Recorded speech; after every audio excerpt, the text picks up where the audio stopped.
Welcome student, आपका अपने YouTube channel the math science tutor में। और आज की इस वीडियो में हम गुणनखंड करना सीखेंगे द्विघातीय समीकरण का।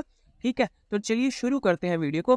तो जो सबसे पहली चीज हमें देखनी है समीकरण में, वो ये देखना है कि ऐसी कौन सी संख्या है इस समीकरण में जो बिना एक्स और बिना एक्स स्क्वायर की है। वो है 16। तो इसको रफ में लिख लेंगे, 16 लिख लिया पहले।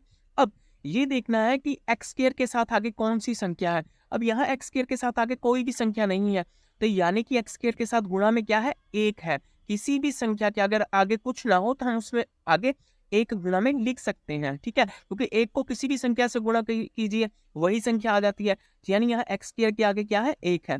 अब बिना एक्स और एक्स स्क्वायर वाली संख्या 16 थी, और एक्स स्क्वायर के साथ आगे क्या संख्या गुणा में है वो यहाँ पे लिख लिया। तो 16 गुणा 1, 16 आ गया हमारे पास। अब इसके बाद हमें क्या देखना है, हमें दो ऐसी संख्याएं ढूंढनी है जिनको गुणा करें तो 16 आना चाहिए, और जिनको जोड़े तो 8 आना चाहिए। ये बीच वाली संख्या जो x के साथ है, ठीक है, वो आना चाहिए। ठीक है, तो अब देखते हैं सबसे पहले कि 16 किस किस के पहाड़े पे आता है, गुणा करके देखते हैं। तो 16 सबसे पहले 2 के पहाड़े पे आता है। 2 गुणा 8 16 होता है, पर 2 और 8 का इस्तेमाल करके हम 8 नहीं ला सकते किसी भी तरह।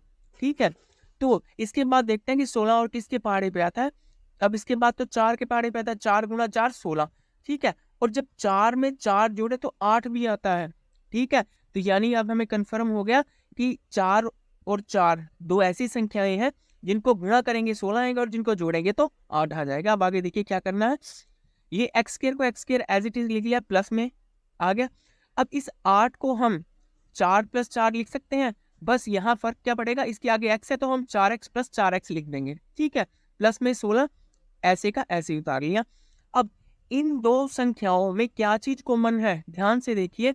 इन दोनों संख्याओं में x कॉमन आ सकता है, क्योंकि यहाँ x स्क्वायर है और यहाँ 4x है।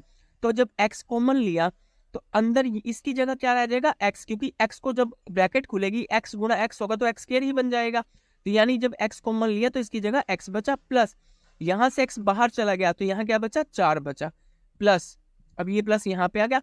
अब इन दो संख्याओं में देखना है कि क्या चीज कॉमन है। अब ध्यान से देखिए, अगर मैं 4 का पहाड़ा पढ़ूं, 4 एकम 4, 4 दूनी 8, 4 तीन 12, 4 चौके 16, यानी कि 4 और 16 एक ही पहाड़े पे आते हैं। किसके, 4 के। तो यानी इन दोनों में से 4 को कॉमन मैं ले सकता हूँ। मैंने यहाँ से 4 कॉमन ले लिया। तो जब 4 कॉमन लिया तो यहाँ क्या बचा, x बच गया। ठीक है, प्लस में अब 4 के साथ क्या गुणा करूं कि 16 बनेगा, 4 ही गुणा करूंगा तो 4 चौके 16, तो यानी 16 की जगह क्या आ गया, 4 आ गया, क्योंकि 4 बाहर कॉमन चला गया था। ठीक है, अब इस संख्या में और इस संख्या में क्या चीज कॉमन दिख रही है, एक ही चीज है, x प्लस 4। तो हमने x प्लस 4 को बाहर ले लिया, तो अंदर क्या बचा, x यहां लिख लिया, प्लस में 4 बचा, क्योंकि x प्लस 4 तो पहली बार चला गया था। तो यानी जो इसके गुणनखंड निकल के आए वो क्या है, x प्लस 4 गुणा में x प्लस 4। ठीक है, इस तरह से हम गुणनखंड ज्ञात कर सकते हैं किसी भी द्विघातीय समीकरण का। तो अगर आपको वीडियो अच्छा लगा हो प्लीज लाइक कीजिएगा और चैनल को सब्सक्राइब कीजिएगा। Thank you very much.